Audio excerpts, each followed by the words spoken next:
Hey, how's it going, guys? I hope you're doing fantastic. And today, as every beginning of the month, I'll be sharing with you my full investing portfolio update for the month of March of 2026. So, as every videos that I make about my portfolio update, I'll first start by taking a look at what are the different individual companies and ETFs that I personally hold in my own investing portfolio. Then we'll take a quick peek at what are the different sectors that are the most represented in my portfolio, followed by taking a look at how much income I've been able to generate completely passively over the past month of February. And we'll finish by taking a look at the multiple transactions that I've made over the past month. To start, let's take a look at the technology sector, so the individual companies that I have in this sector. And without surprise, you can find that I still hold 4 of the big GAFAM, so Apple, Meta, Google, and Amazon, as well as Elon Musk companies Tesla and the newcomer that came in my portfolio at the beginning of January, which is the semiconductor company Micron Technology. So in all of these cases, you can see that except for Micron, that is the newcomer, all of these positions are pretty much worth a big portion of my total portfolio. And right now, except Amazon that hasn't been able to perform that well over the past couple of weeks and months, you can see that I'm all up close to 100% or more on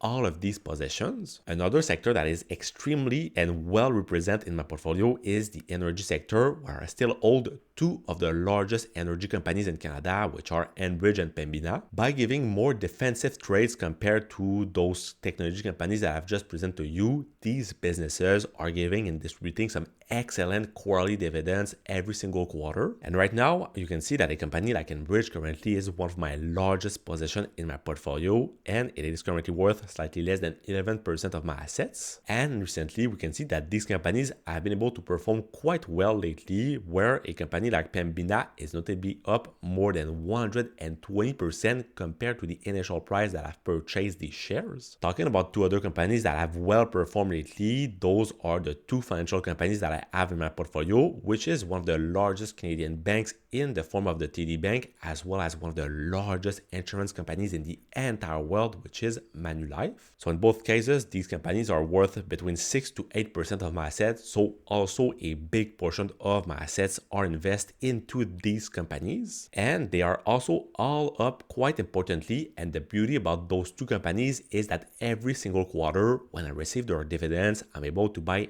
new shares with their DRIP program. Unfortunately, the only telecom company that I still hold in my portfolio, which is TELUS, hasn't been able to perform well over the past couple of months and years, where it is currently down close to 30%. I'm still keeping this money invested in that company right now because they are providing great dividends, but eventually what I want to do is take the small amount of money that I still have in it, which is of about $3,000, and invest it somewhere else. A company that has also been pretty much stagnating over the past couple of weeks and months is the consummation company Couche-Tard, which is currently worth about 4% of my assets, and that is still up close to 50% compared to my average price. But lately, my materials company Savaria has been able to do quite well, where it is currently worth slightly less than 4% of my assets, and it currently has some unrealized gain of slightly less than 66%. Another stagnating company that I still have in my portfolio is the real estate investment trust company Raucan, that is worth about 5% of my assets, and that is giving great monthly income from the dividends,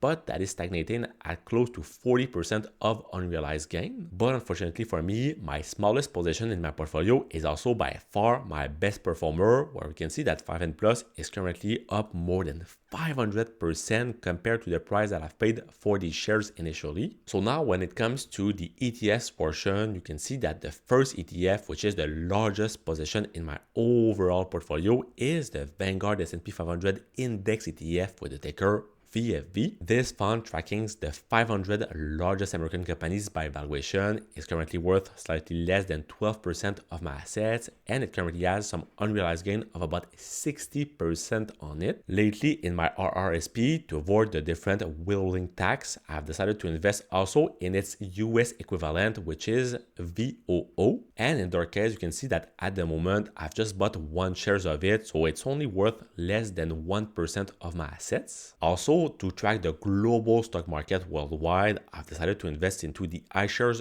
Core Equity Portfolio ETF with the ticker XQT. In this case, this ETF is currently worth about 4% of my assets. Eventually, I want to obviously increase this ponderation to at least 10% of it. And you can see that I have some unrealized gain on it of close to 37%. Now, to track the Canadian market, I have decided to buy the iShares S&P TSX 60 Index ETF with the ticker XIU. In their case, you can find that this fund currently has slightly less than 4% of my assets as well, but eventually I want to increase also this ponderation to at least 10 to 15% of my assets. And right now, the Canadian market has been well performing even more than the American market over the past year, has been able to provide me some great unrealized gain of about 51%. In my RRSP, I also have another great and well popular US ETF, which is the famous Schwab US Dividend Equity ETF with the ticker SCHD. This ETF, tracking some of the best dividend companies in the United States markets, is currently worth only less than 2% of my assets, but it is currently up more than 28% of unrealized profit. And in terms of my cash reserve that I use notably for my different real estate projects, I have decided to buy the Global XI Interest Savings Account ETF with the ticker cash. And at the moment, you can see that this cash reserve is worth about 7% of my assets,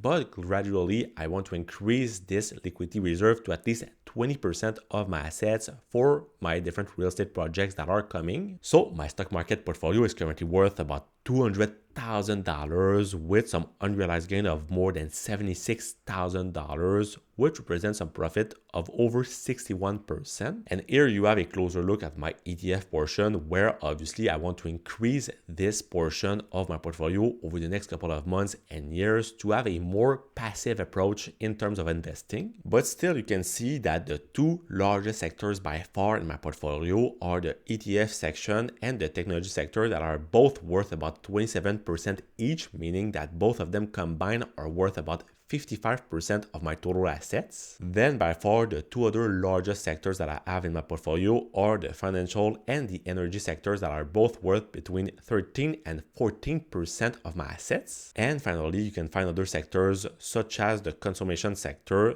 the real estate sector, the material sector, and the communication sector. Now, in terms of the dividend income that I've been able to generate completely passively over the past month of February, you can see that in total, I've been able to make slightly more than $262 over the past month only. And this has come from the payments of certain companies such as TD, Raucan, Savaria, and Apple, as well as the payments of my cash reserve and the ETF XIU. So this brings my total year-to-date income in terms of the passive income that I've been able to generate from my dividend investments to over more than $500 for the first 2 months of the year. Now, when it comes to the multiple transactions that I've made over the past month of February, you can see that I've been buying more cash reserve that is being more useful for me when it comes to my different real estate projects. And at the same time, I decided to take some profit, notably on companies that have been rising a lot in value over the past couple of months and years, companies such as Tesla